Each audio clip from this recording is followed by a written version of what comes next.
Gimana mengolah masalah jadi sakinah? Di poinnya. Quran surah 4 ayat 19. Hebatnya ayatnya di perempuan, surah An-Nisa, karena sering memendam rasa sehingga masalah ini terus terpendam dan tidak mudah mendapatkan sakinahnya. Maka ketika sakinah ini didapatkan, muncullah kemudian pernyataan dalam Al-Quran. 1. Ya ayyuhalladzina amanu. Duhai pasangan suami istri yang masih merasa punya iman. Imannya dipertaruhkan. Dan latihannya nanti dalam sholat.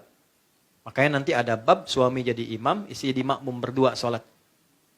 Nanti di akhir saya tutup dengan itu. Ya. Hei suami dan istri yang masih merasa punya iman. Mohon maaf di terjemahan tuh dibatasi laki-laki itu kurang tepat. Karena ayat ini untuk keduanya. Kalau ada ayat Quran dibuka dengan iman, artinya perintah yang ada di ayat itu mempertaruhkan keimanan kita. Kalau bertindak benar imannya kuat, kalau menyalahi imannya bermasalah. Perhatikan. La yahillu lakum an tarithun nisa'a karha. Jangan wariskan sikap kurang baikmu pada pasanganmu. Allah sudah kasih bocoran sebelum menikah. Bahwa setelah menikah itu, maaf dengan kalimat ini, tidak seindah dan sesempurna seperti yang tergambar sebelum menikah. Kita sudah paham semua lah. Kalau sebelum menikah, yang paling sempurna kan pasangan. Yang paling ganteng dia, yang paling cantik dia, yang paling sempurna dia, segalanya. Tapi Allah kasih bocoran sebelumnya. Nanti sebelum menikah seperti itu, setelah menikah akan tampak karakter-karakter dan perilaku yang tidak terbayang sebelumnya. Maka rem pertama yang Allah sampaikan, hei suami, hei istri. Aku tahu tidak ada yang sempurna di antara kalian berdua. Tapi jangan wariskan karakter kurang baikmu pada pasanganmu. Tuh. Kalau istri terlampau cerewet, tahan cerewetnya. Terutama pada pasangannya. Kalau suami terlampau keras, tahan kerasnya. Hadirkan yang lembutnya pada pasangannya. Karena aku tahu kata Allah, tidak ada yang sempurna. Tapi ini yang paling indah declare-nya. Ini yang paling indah. Ya, lihat ujung ayatnya. Fa in karihtumuhunna fa'asa an takrahu syai'a wa yaj'alallahu fihi khairan katsira.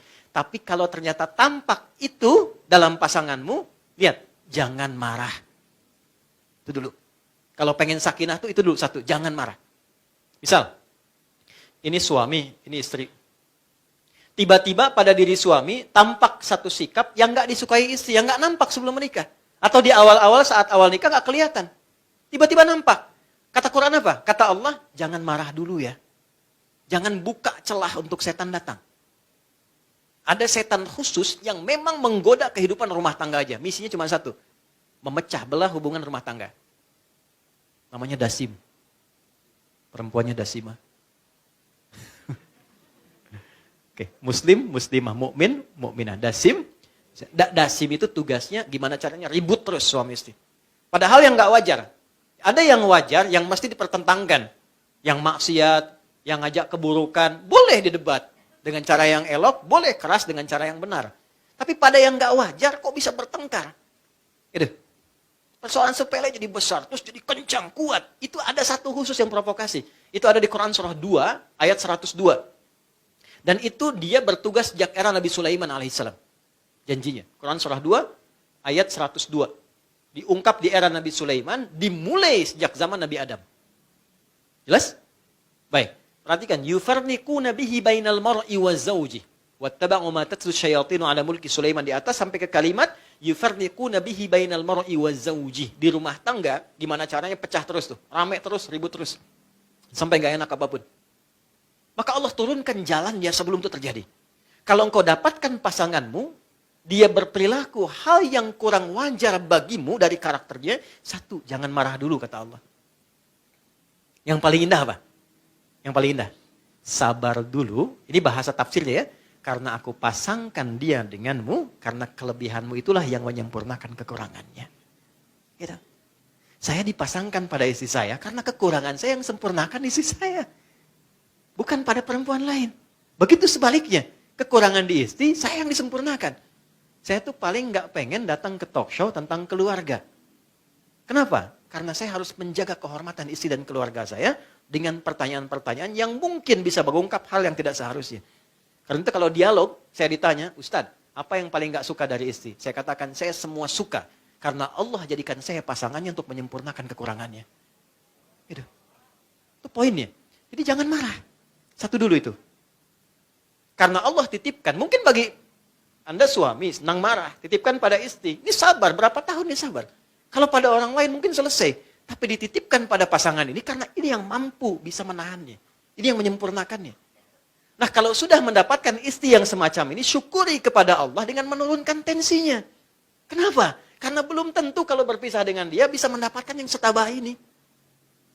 Yang sebaik ini. Kalau sudah didapatkan yang begini, ini rumus ini didapatkan di ayat berapa?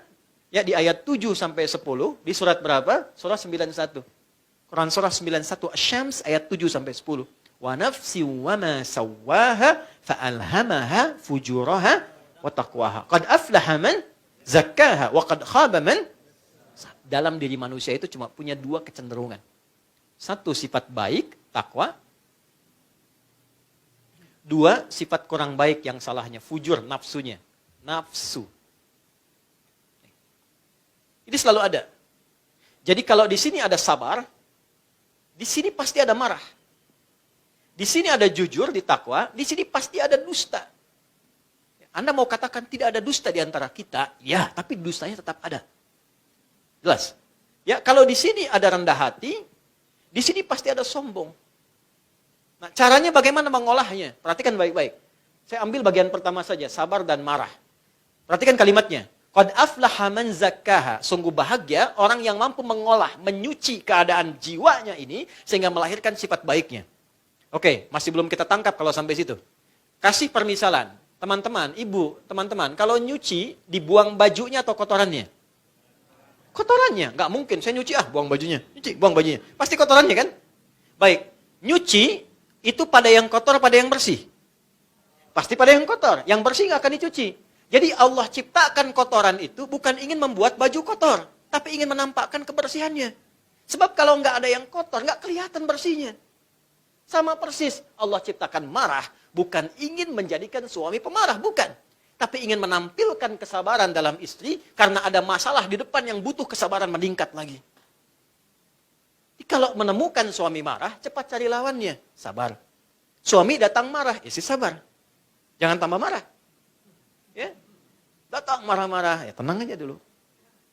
Kamu kenapa diam? Harusnya bagaimana, Mas? Kan? Nah, nanti lama-lama sadar, maafkan saya. Iya, sebelum minta udah saya maafkan. Enak begitu. Kamu kenapa? Emang kenapa? Itu tidak semua kan? Ya kan? Oke. Cari lawan. Ini prinsipnya begini, cari lawan. Di sini ada cemberut, lawannya apa? Senyum. Jadi ketika suami pulang menemukan istri cemberut. Diam aja, istri datang. Lihat, cemberut. Suami datang, cari lawannya. Apa lawan cemberut? Senyum. Sayang. Kayaknya kenal. Udah habis itu, nih iPhone 15. Oh senyum lagi tuh. Nah, itu teorinya mudah. Prakteknya tidak semudah yang disampaikan. Enggak, betul. Ustadz juga sama. Saya serius. Makanya jarang kan ada ustadz ceramah buat istrinya kan?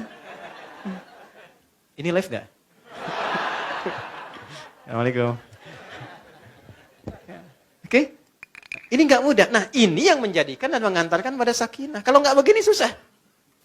Keluhan terus capek, makan nggak enak. Pikiran capek. Nggak ada hubungannya dipikirin lagi, capek kadang-kadang anak korban. Ya, papa, diam kamu. Padahal dia udah nunggu udah tadi bikin karya. Ya. Mas, ada tas saya nggak yang hitam di bawah nggak? Enggak, karena saya ingat disimpan di bawah jok. Saya tuh selalu bawa di tas hitam. Di tas itu ada kertas. Kertas itu selalu bawa kemanapun. Kenapa? Satu kali saya pulang dari dakwah, cukup malam, ternyata 2 anak kami menyambut. Nomor 2 dan nomor 3. Usianya dulu masih kecil lah waktu dia bikin itu. Ternyata dia bikin gambar. Gambar, sosok lagi pergi pakai peci, dia tulisin Buya sedang mengajar. Terus 2 anak ini menunggu. Dia tulis di atasnya. Terima kasih ya Allah, engkau kirimkan Buya terbaik untukku. Buya, engkau adalah ayah terbaik untukku. Lalu dia titipkan, Buya nanti buka ya. salam. Kita ketemu main. Itu saya bawa, saya pegang. Itu yang menjadikan kita nggak berhak marah sama anak. Nggak bisa. Anda boleh jadi apapun di luar. Direktur silahkan, manajer silahkan, orang hebat silahkan. Mau jadi apapun silahkan. Tapi ketika ke rumah, istri Anda menginginkan suami. Anak Anda menginginkan ayah. Nggak usah dibawa sifat di luar, bawa aja sifat di dalam. Itu. Saya ini di rumah teman-teman. Nggak pernah saya disebut ustadz, syekh, kiai, nggak pernah. Demi Allah saya katakan, nggak pernah seumur-umur saya pulang ke rumah anak saya yang buat kiai, nggak ada. Saya pengen ayahnya. Amil itu yang sekarang 11 tahun, itu 2 tahun, tunggu saya. Jadi janjiannya kalau saya mengajar, istri saya cerita tentang saya. Buya mengajar supaya Allah senang. Kalau Allah senang, kita dapat kebaikan. Nanti gantian, kalau saya pulang, saya main, nanti saya cerita tentang istri saya. Bunda di sini sayang, nemenin kakak dan sebagainya. Nanti kalau Buya sedang mengajar, harus sayang bunda dan sebagainya. Itu ketika diceritakan, pulang ditunggu teman-teman. Tunggu, saya pulang setengah 11 waktu itu, dia tunggu. Di luar. Begitu saya buka, Buya, dia peluk. Main bola yuk, main bola kita. Udah selesai bola, main kuda yuk, main kuda. Sampai tidur di pangkuan. Karena dia pengen ayahnya. Dia gak peduli, apakah ayahnya ustadz, kiai, gak peduli. Dia pengen ayahnya. Istri pengen suaminya, suami pengen istrinya. Jadi kalau ingin mendapatkan sakinah, memang secara konseptual ideal. Secara praktikal kembali pada niat dan tujuan kita. Itu poinnya. Jadi begitu pulang, kalau pengen ini, nih, jangan cari kekurangan, karena percuma pasti dapat. Jadi kalau satu mengungkap, yang lain membalas, pasti akan dapat semua. Tapi kalau satu i'tidal yang satu ruku, Allah turunkan tensinya. Yang terjadi apa? Semua sama-sama sujud. Itulah sebabnya ketika i'tidal selesai, semua sujud. Dan tidak ada masalah rumah tangga selesai dengan indah, kecuali ketika suami dan istri sujud bersamaan. Yang satu jadi imam, satu jadi makmum. Itulah yang dijadikan di ayat ke-18 di surah 51. Kalau Anda ingin mendapatkan sakinah tiap hari, coba bangun malam, suami istri, walaupun gak terlampau malam. Setelah selesai, wabil asharihum yastaghfirun. Menjelang subuh, dua-duanya saling mengoreksi diri.